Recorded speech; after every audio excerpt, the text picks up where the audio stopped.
दुनिया अपने अंतिम चरणों में थी और ये प्लेन तेजी से जमीन की तरफ क्रैश होने लगा। थॉमस और बेला इससे काफी डरे हुए रहते हैं। साथ ही प्लेन में मौजूद सारे लोग भी अपने आखिरी पल को इस तरह नहीं जीना चाहते थे। मुसीबत यहाँ पे भी नहीं रुकी। एक बहुत बड़ा कॉमेट जमीन से टकराता है, जिससे कि आसपास की जगह में जितने लोग रहते हैं सारे मारे गए। खतरा अभी भी नहीं टला था। उसी समय उनका प्लेन क्रैश लैंडिंग करता है, जिसमें कि आधे से ज्यादा लोगों की जान चली गई। पर जितने लोग जिंदा बचे थे वो सब एक सीक्रेट बंकर की तरफ भागने लगे। उन्हीं में थॉमस और बेला भी अपनी जान बचाने के लिए भाग रहे थे, मगर तभी एक और कॉमेट उनकी ओर गिरने लगा, जिसके धमाके से वो पूरी जगह खत्म हो सकती थी।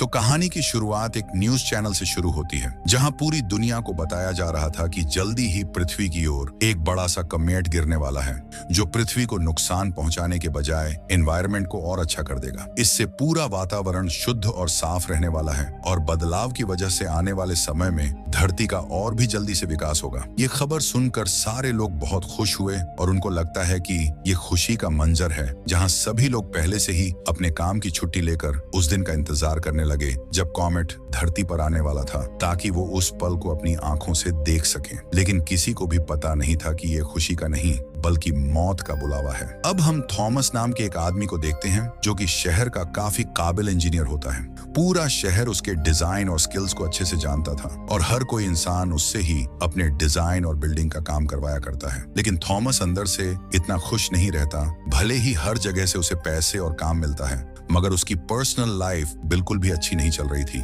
जहां उसकी वाइफ, जिसका नाम बेला है, वो अपने बच्चे सैम को लेके बहुत ज्यादा प्रोटेक्टिव रहती है। पर दूसरी ओर थॉमस चाहता था कि सैम को अलग अलग अपॉर्चुनिटी ग्रैब करनी चाहिए, ताकि उसका फ्यूचर सही रहे, और इसी चीज की वजह से दोनों की आपस में अच्छे से नहीं बन पाती थी। साथ ही उनके बेटे सैम को एक बीमारी होती है, जिसके कारण समय समय पर उसे एक खास तरह का इंजेक्शन लगाना पड़ता था, जिससे कि वो ठीक रह सके। फिर आखिर में वो दिन आया जब कॉमेट धरती पर आने वाला था, और इस समय थॉमस की पूरी फैमिली घर में बैठकर आराम से टीवी में इस खबर को एंजॉय कर रहे थे। उन्हें लगता है कि ये उनकी लाइफ का सबसे सुनहरा मोमेंट होगा जब वो एक कॉमेट को अपनी आंखों से देखेंगे। पर तभी थॉमस देखता है कि घर में कुछ सामान खत्म हो गया है और खाना बनाने के लिए उसकी वाइफ बेला को सामान की जरूरत पड़ेगी, तो वो खुद ही मार्केट जाकर वो सामान लेने चला गया। मगर जैसे ही वो गाड़ी से उतरकर शॉपिंग मार्ट में जाने लगा, तो उसे आसमान में कई सारे मिलिट्री के जेट दिखते हैं, जो इस तरह दिखना नामुश्किल था। वो इस चीज पे ज्यादा ध्यान नहीं देता और सीधा मार्ट में आकर जरूरी सामान खरीदने लगता है। लेकिन उसी समय उसे एक अननोन कॉल से पता चलता है कि उसकी फैमिली को चुना गया है, ताकि वो अपनी जान को बचा सके। ये सुनकर थॉमस को लगा कि शायद कोई स्कैमर उसके साथ प्रैंक कर रहा है, इसलिए वो किसी भी बातों पे भरोसा नहीं करता और सीधा शॉपिंग करके जल्दी से वापस अपने घर की ओर जाने लगा। लेकिन अचानक से वो देखता है कि बहुत सारी मिलिट्री की गाड़ियां कहीं जा रही हैं, जिससे कि अब उसे लग रहा था कि कुछ गड़बड़ है, और उसे विश्वास हो जाता है कि जो उसे प्रैंक कॉल आया था वो कोई स्कैमर नहीं बल्कि उसे चेतावनी देना चाहता है। वो घबराते हुए उसी समय अपने घर आ गया, लेकिन वहां का माहौल एकदम शांत था। सारे ही लोग एंजॉय करते हुए टीवी देख रहे थे और कहीं भी ऐसा नहीं लगता कि मुसीबत आने वाली है। थॉमस के दिमाग में अभी भी मिलिट्री के एयरक्राफ्ट और गाड़ियां चल रही थीं, और उसे समझ नहीं आया कि आज के ही दिन वो सारी मिलिट्री अलर्ट क्यों हो रखी है। वो इस बारे में बेला से भी बात करता है कि शायद कुछ गड़बड़ होने वाला है, लेकिन बेला बताती है कि ये तुम्हारा कोई बुरा ख्वाब होगा, क्योंकि तुम हर समय बस अपने काम पे ध्यान देते हो, तो तुम्हें थोड़ा रेस्ट करना होगा, जिससे कि तुम वापस से नॉर्मल हो जाओ। फिर पूरी फैमिली टीवी देखने लगती है, जहां वो पल आ गया था जब कॉमेट धरती पे आने वाला होता है। थॉमस के दिल में अभी भी हलचल हो रही थी। तभी अचानक से टीवी में बताया गया कि कॉमेट धरती की सतह में गया है, जिसे सुनकर थॉमस थोड़ा हैरान रहा। वो दौड़ते हुए घर से बाहर गया तो कुछ भी नहीं हुआ था, मगर अचानक से एक हवा का बहुत बड़ा झोंका उसे लगता है, जिससे कि वो पीछे जा गिरा। उसे समझ नहीं आ रहा था कि कॉमेट के आने से कुछ क्यों नहीं हुआ है। तभी टीवी में न्यूज बताई गई कि उस कॉमेट की वजह से एक पूरा शहर तबाह हो चुका है, और ये धरती के लिए खतरे का साइन था, जहां इस प्रभाव से आसपास के शहरों में काफी ज्यादा नुकसान हुआ होता है। आगे न्यूज में बताते हैं कि जल्दी ही कुछ समय में और भी कॉमेट धरती में गिरने वाले हैं, जिससे कि हर जगह बस तबाही होगी। ये सुनकर थॉमस के पैर तले जमीन खिसक गई। उसे जिस बात का डर था उसके साथ वही हो रहा था। इतना ही नहीं, बेला भी इससे काफी घबरा चुकी थी, लेकिन इस समय शांत रहने के अलावा उनके पास कोई भी रास्ता नहीं होता। फिर दोबारा से थॉमस को एक अननोन कॉल आया है, जिसमें कि टीवी की स्क्रीन में उसका नाम था और बताया गया कि उसे जल्दी ही पूरी फैमिली के साथ एयरपोर्ट तक आना होगा, जिससे कि वो अपनी जान बचा सके। थॉमस नहीं जानता था कि उसे ही ये कॉल और मैसेज क्यों आ रहे हैं, जिसके बाद उसे पता चला कि गवर्नमेंट रैंडमली कई सारी फैमिली को बचाने की कोशिश कर रही है, जिसमें कि थॉमस की फैमिली का भी नाम था, ताकि वो लोग कॉमेट की तबाही से बच सके। यहाँ पे थॉमस के पास सोचने समझने का जरा भी समय नहीं रहता, तो वो गवर्नमेंट के सभी नियमों को फॉलो करता है। जहाँ वो जरूरी सामान पैक करके बेला और सैम को एयरपोर्ट की तरफ ले जाने लगा और पूरे रास्ते उसके मन में बस बुरे ख्याल ही आते हैं। शहर का मंजर देखने में मानो पूरा बदल सा गया हो। सारे लोग इधर उधर भागते हुए अपनी जान बचाने की कोशिश में लगे थे। कुछ लोग तो थॉमस की गाड़ी के आगे आकर मदद की भीख मांगते हैं, जहां थॉमस उनकी मदद तो करना चाहता था, मगर इस सिचुएशन में वो बस अपनी फैमिली के बारे में सोचता है और उन्हें बचाने की हर कोशिश करने लगा। वो किसी की भी हेल्प करने के लिए नहीं आया और पूरे दिन सफर करने के बाद फाइनली वो उस एयरपोर्ट तक पहुंच गया, जहां से गवर्नमेंट उसकी फैमिली को बचाने वाली थी। उस जगह लोगों की काफी ज्यादा भीड़ रहती है, लेकिन किसी को भी एयरपोर्ट के अंदर घुसने की परमिशन नहीं मिल रही थी। बस जिनके हाथ में एक खास तरह का ग्रीन बैंड होता है, उन्हीं लोगों को बचाया जा रहा था। थॉमस उस ग्रीन बैंड को दिखाकर एयरपोर्ट के अंदर एंट्री ले लेता है, जहां दो बड़े बड़े मिलिट्री के प्लेन बहुत सारे चुने हुए लोगों को एक खास जगह ले जा रहे थे।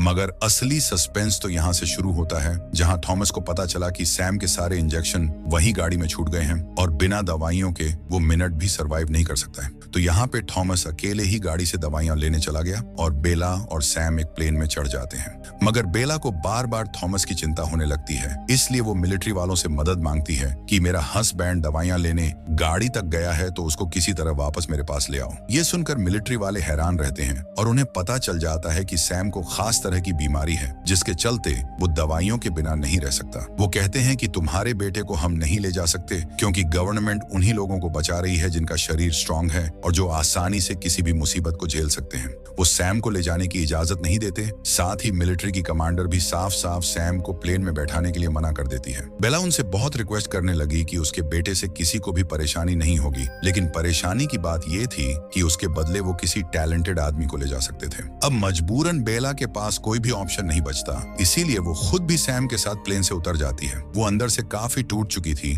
लेकिन यहाँ पे वो बस थॉमस के आने का इंतजार ही करती रहती है, ताकि वो किसी तरह वापस से प्लेन में चढ़ जाए। उधर थॉमस भीड़ भाड़ से बचते हुए सारी दवाइयां लेकर प्लेन की तरफ बढ़ने लगा, मगर तभी वो गलती से दूसरे प्लेन में चढ़ गया, जिसके बारे में उसे बाद में पता चलता है। वो सोचता है कि दोनों ही प्लेन एक ही जगह जाएंगे, तो बाद में वो दोबारा बेला और सैम से मिल जाएगा। पर तभी एक आदमी उसके हाथों में दवाइयों का पैकेट देखकर कहता है कि मरीजों का प्लेन में आना मना है और मिलिट्री वाले किसी भी बीमार व्यक्ति को प्लेन में नहीं चढ़ने दे रहे। ये सुनकर थॉमस के दिमाग में क्लिक होता है कि कहीं सैम और बेला को प्लेन से ना उतार दिया हो, इसीलिए वो उनकी फिक्र में अकेले ही प्लेन से उतरने की कोशिश करता है। मगर बाहर की हालत कुछ ठीक नहीं होती।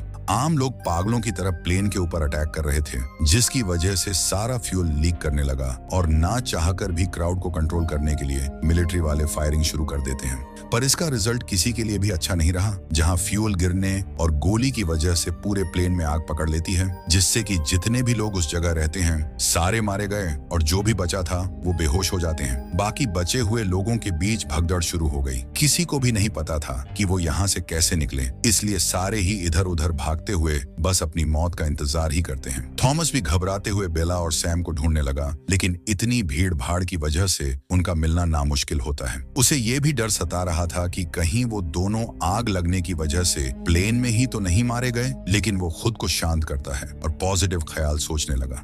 वो चारों तरफ उनको आवाज लगाकर ढूंढता है। इतना ही नहीं, लोगों से पूछने पर उसकी मदद करने के लिए कोई भी तैयार नहीं था, क्योंकि इस समय सारे ही लोग घबराए हुए अपनी फैमिली की फिक्र कर रहे थे। आखिर में हार मानते हुए जब कहीं भी उसे बेला और सैम नहीं दिखे, तो वो वापस गाड़ी के पास आया, जहां उसकी किस्मत बहुत अच्छी होती है। बेला ने उसके लिए एक नोट छोड़ा था, जिसमें लिखा था कि अगर तुम मुझे नहीं ढूंढ पाओगे तो सीधा मेरे फादर के घर चले आना, मैं तुम्हें वहीं मिलूंगी। ये पढ़कर थॉमस के शरीर में थोड़ी जान आई और उसे अंदर से काफी अच्छा फील हुआ कि उसकी वाइफ और बेटा अभी भी जिंदा हैं। वो भी अब वापस की तरफ निकल आता है। लेकिन शहर की कंडीशन देखते हुए उसे इंसानियत की सबसे गंदी चीज दिखती है, जहां लोग अपने फायदे के लिए किसी भी हद तक गिर रहे थे। वो हर जगह तबाही करके एक दूसरे की जान लेने में तुले रहते हैं, मगर थॉमस किसी पे भी ध्यान नहीं देता और सीधा बेला के फादर के यहाँ जाने के लिए बढ़ता है। उसे एक गाड़ी से लिफ्ट मिल गई और आधे रास्ते के दौरान वो बस यही दुआ मांगने लगा कि उसकी वाइफ और बेटा जिंदा रहें। पर अचानक एक दूसरा आदमी जो कि उसी गाड़ी में बैठा था, वो थॉमस के हाथ में बंधा बैंड देखते हुए कहता है कि तुम्हें ये बैंड कहाँ से मिला है? जिसके जवाब में थॉमस बस इतना कहता है कि ये रैंडमली किसी भी इंसान को मिल गया है। पर तभी उसके दिमाग में आया कि वो एक काफी अच्छा इंजीनियर है, इसलिए गवर्नमेंट उन लोगों को चुन रही है जिनके अंदर खास तरह का हुनर हो। लेकिन अब उसके मन में ये डर सता रहा था कि कहीं इस ग्रीन बैंड की वजह से उसकी जान खतरे में ना आ जाए। और जो वो सोच रहा था उसके साथ वही हुआ, जहां वो आदमी जबरदस्ती लड़ते हुए बैंड छीनने की कोशिश करता है। और इसी बीच जितने भी लोग गाड़ी में थे सब उस बैंड को पाने के लिए एक दूसरे की जान के पीछे पड़ जाते हैं। लेकिन हालत तब बुरे हो गए जब लड़ाई की वजह से पूरी गाड़ी ही पलट जाती है, जिससे कि सबको ही काफी गहरी चोट आ गई। थॉमस खुद को संभालते हुए आगे बढ़ने की कोशिश करता है, पर अभी भी वो लोग उसके बैंड के पीछे ही पड़े थे, जिसकी वजह से एक और बार उनके बीच हाथापाई शुरू हो जाती है। काफी देर तक फाइट चलने के बाद जब कोई नतीजा नहीं आया तो गुस्से में थॉमस एक हथौड़े से उस आदमी को ही मार देता है, जिससे कि अब वो पूरी तरह से आजाद हो चुका था। ये सब करके उसे काफी गिल्ट महसूस हुआ, पर वो अपनी फैमिली को याद करके सब चीजों को भुला लेता है। उसके अंदर एक अलग ही मोटिवेशन आ गया था अपनी फैमिली को बचाने का, इसलिए वो यहाँ पे हार नहीं मानता और धीरे धीरे आगे बढ़ता है। दूसरी ओर बेला एयरपोर्ट से निकलकर शहर में आ चुकी थी। वो दौड़ते हुए एक सेफ प्लेस ढूंढने लगी ताकि वो कुछ देर वहां आराम करके सैम के साथ आगे का सफर तय कर सके। इस समय हालत बदतर से बदतर हो रहे थे और ऐसे ही खुले में बाहर घूमना मौत के लिए एक फरमान था। सैम की भी तबीयत बिगड़ने लगी और इतनी भगदड़ देखकर उसे चक्कर भी आ रहे थे। बेला एकदम अकेली होती है, पर वो खुद पे काबू रखकर सैम को अपने सीने से लगाकर उसके लिए दवाई ढूंढने का डिसाइड करती है। वो सीधा एक स्टोर में आई, ये उम्मीद लगाकर कि वहां उसे मदद मिल जाएगी, लेकिन सब चीजें उल्टी हो रही थीं। जहां कुछ लोग स्टोर में गोलियां चलाने लगे और वो बेवजह लोगों को मार रहे थे। उनसे बचते हुए बेला जल्दी से सैम के लिए दवाई लेती है और बड़ी ही मुश्किल से उसे सारी काम की चीजें मिल गईं, जिससे कि वो सैम का ख्याल रख सकती थी। फिर वो बाहर निकलकर आगे बढ़ती है, पर तभी उसके सामने एक गाड़ी रुकी और ड्राइवर फ्री में ही उसको लिफ्ट देने की बात करता है। ये सुनकर बेला के पास भागने का इससे अच्छा रास्ता नहीं होता। वो बिना सोचे समझे गाड़ी में बैठ गई, जहां बहुत दूर आने पर उस गाड़ी के कपल कहते हैं कि उन्हें इतनी जल्दी नहीं मरना और वो जिंदा रहने के लिए कुछ भी कर सकते हैं। वो बताते हैं कि उन्हें भी वो ग्रीन बैंड चाहिए, जिससे कि वो गवर्नमेंट के साथ किसी सुरक्षित जगह जा सकें, लेकिन वो बैंड ऐसे ही किसी को भी नहीं मिल रहा था। अब यहाँ पे हमें उनकी असलियत पता चलती है, जहां वो बेला को गाड़ी से नीचे फेंक देते हैं और खुद वो सैम को लेके दूसरे एयरपोर्ट जाने लगे ताकि उसके जरिए उन्हें प्लेन में बैठने का अप्रूवल मिल जाए। बेला सड़क पे लाचारों की तरह अपने बेटे को बचाने की कोशिश में लग गई, लेकिन इसका कोई फायदा नहीं हुआ। उधर वो दो कपल सैम को धमकी देते हैं कि तुम्हें बस अपना मुंह बंद रखना होगा, जिससे कि वो दोनों अपनी जान बचा सकें। वो सीधा मिलिट्री जोन में आए, जहां वो एक सोल्जर को झूठ कहते हैं कि सैम उनका बच्चा है और उसके पास वो ग्रीन बैंड है, जिससे कि उन्हें सेफली प्लेन में जाने की परमिशन है। लेकिन यहाँ पे उनका ये झूठ पकड़ा जाता है, क्योंकि सैम सबके सामने बताने लगा कि ये कपल मुझे धोखे से यहाँ लाए हैं और इन्होंने मेरी मॉम को गाड़ी से नीचे धक्का दिया है। ये सुनकर मिलिट्री वाले उसी समय सैम को अपनी कस्टडी में ले लेते हैं ताकि उसे कोई भी खतरा ना हो। बाकी उन कपल को उसी समय वहां से भगा दिया जाता है। उधर बेला रोते हुए सड़क से मिलिट्री जोन में जा रही थी, क्योंकि वो जानती थी कि जरूर उसे सैम वहीं मिलेगा। पूरे रास्ते वो बस अपने बेटे को याद करती रहती है और जैसे तैसे करके फाइनली जब वो मिलिट्री जोन में पहुंची तो वो मदद मांगते हुए सोल्जर से कहती है कि एक कपल ने मेरे बेटे को किडनैप कर लिया है और जरूर वो मेरे बेटे को लेके यहीं आए होंगे। बहुत लोगों से पूछने पर आखिर में एक आदमी बताता है कि कुछ समय पहले एक बच्चे को रेस्क्यू किया गया है। ये सुनकर बेला को यकीन हो गया था कि वही रेस्क्यू किया हुआ बच्चा सैम होगा, इसलिए वो जल्दी से एक टेंट के पास आई जहां वो बच्चा सैम ही था। बेला रोते हुए उसे गले से लगा लेती है और कहती है कि अब मैं तुम्हें किसी भी खतरे में नहीं पड़ने दूंगी। सैम भी अपनी मॉम को देखकर जोरों से रोता है और बताता है कि आपके जाने के बाद मुझे काफी डर लग रहा था। तभी एक मिलिट्री की डॉक्टर वहां आई जो उनको साथ में देखकर बताती है कि तुम्हें जल्दी ही यहाँ से निकलना होगा, क्योंकि एक कॉमेट इसी शहर की तरफ बढ़ रहा है, जिससे कि वापस से हर जगह बस तबाही ही होगी। उनके पास काफी सारा खाना और मेडिसिन था, साथ ही इतनी सारी चीजें वो दूसरी जगह ट्रांसपोर्ट नहीं कर सकते थे। तो डॉक्टर बेला को सभी काम का सामान दे देती है ताकि उसे कोई तकलीफ ना हो। दूसरी ओर थॉमस बचते बचाते किसी तरह अपनी मंजिल पे पहुंच गया, जहां वो बेला के फादर के घर में होता है। लेकिन उसे पता चला कि बेला अभी तक यहाँ नहीं आई है, जिससे कि उसे अंदर से बहुत अजीब फील होता है। पर तभी घर में एक कॉल आया जहां दूसरी तरफ बेला होती है। वो कहती है कि वो थोड़ी ही दूर में फंसी हुई है और जल्द ही वो घर तक पहुंच जाएगी। ये सुनकर थॉमस से रहा नहीं गया, इसीलिए वो उसी समय बेला को बचाने के लिए निकल जाता है, जहां आधे रास्ते में ही उसे बेला और सैम दिख गए और वो उन्हें बहुत ही प्यार से गले लगाता है। ऐसा लग रहा था कि वो कई सालों बाद एक दूसरे से मिल रहे हैं। थोड़ी देर बाद वो सभी लोग साथ में थे, जहां वो इसी बारे में बात करते हैं कि अब वो कॉमेट से कैसे बचेंगे, क्योंकि शहर में कोई भी ऐसी जगह नहीं थी जहां वो सुरक्षित रह सके। तभी टीवी में एक न्यूज चलती है जहां कुछ समय बाद ही शहर में एक बड़ा कॉमेट गिरने वाला था, जिससे कि बहुत ज्यादा तबाही हो सकती थी और उसके प्रकोप से किसी का भी बचना नामुमकिन रहता है। पर एक और न्यूज में बताया गया जिनके पास वो ग्रीन बैंड है, गवर्नमेंट उन्हें एक खास तरह के बंकर में ले जा रही है जहां वो इजीली सारे कॉमेट के विनाश से बच सकते थे। अब थॉमस के पास बस यही मौका था कि वो अपनी फैमिली को लेके जल्दी ही उस बंकर तक पहुंच जाए, ताकि वो आसानी से किसी भी मुसीबत को सरवाइव कर पाए। पूरी रात वो प्लानिंग करने लगे कि कैसे वो वहां तक पहुंच सकते हैं, क्योंकि रास्ते में उन्हें कई सारी दिक्कतों को फेस करना पड़ता और ये इतना भी आसान नहीं था। फिर अगले दिन होते ही वो अपने सफर के लिए निकल गए, जहां उन्हें सबसे पहले मिलिट्री का एक एयरक्राफ्ट पकड़ना था, जिससे कि वो उस सीक्रेट बंकर तक पहुंच सके। लेकिन रास्ते में उन्हें आसमान का रंग एकदम लाल नजर आया, क्योंकि कॉमेट धरती पे गिरने ही वाला था। थॉमस अपनी वाइफ को हिम्मत देता है और कहता है कि चाहे कुछ भी हो जाए, मैं तुम्हें और सैम को मरने नहीं दूंगा और हम किसी भी हाल में उस बंकर में सेफली पहुंचकर ही रहेंगे। वो तीनों लोग इस समय काफी इमोशनल हो चुके थे और बेला अपने पुराने दिनों को याद करती है जब उसने थॉमस के साथ नई लाइफ की शुरुआत की थी। मगर अचानक जिस जगह वो लोग ट्रेवल कर रहे थे, वहां कॉमेट का असर दिखना स्टार्ट हो गया, जहां छोटे छोटे मात्रा में कई सारे पत्थर जमीन में गिरने लगे। इतना ही नहीं, कुछ पत्थर तो उनकी गाड़ी पे भी आके लगते हैं, लेकिन थॉमस हार नहीं मानता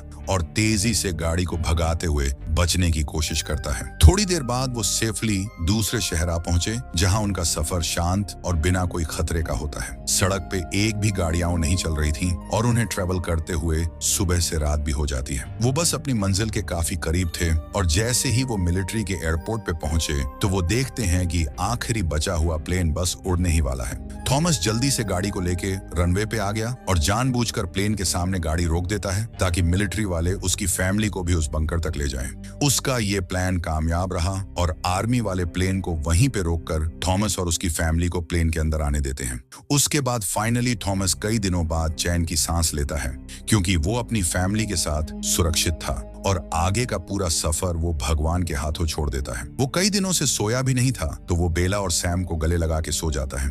अगले दिन जब उसकी नींद खुली तो वो बंकर के काफी करीब थे, मगर उनके लिए मुसीबत तो तब बढ़ गई जब एक कॉमेट सीधा उनके एरिया में गिरता है, जिससे कि प्लेन का संतुलन बिगड़ने लगा और सारे सिग्नल्स जाम हो जाते हैं। कंट्रोल अच्छे से काम नहीं कर रहे थे, जिसके चलते पूरा प्लेन सीधा जमीन में जा गिरा।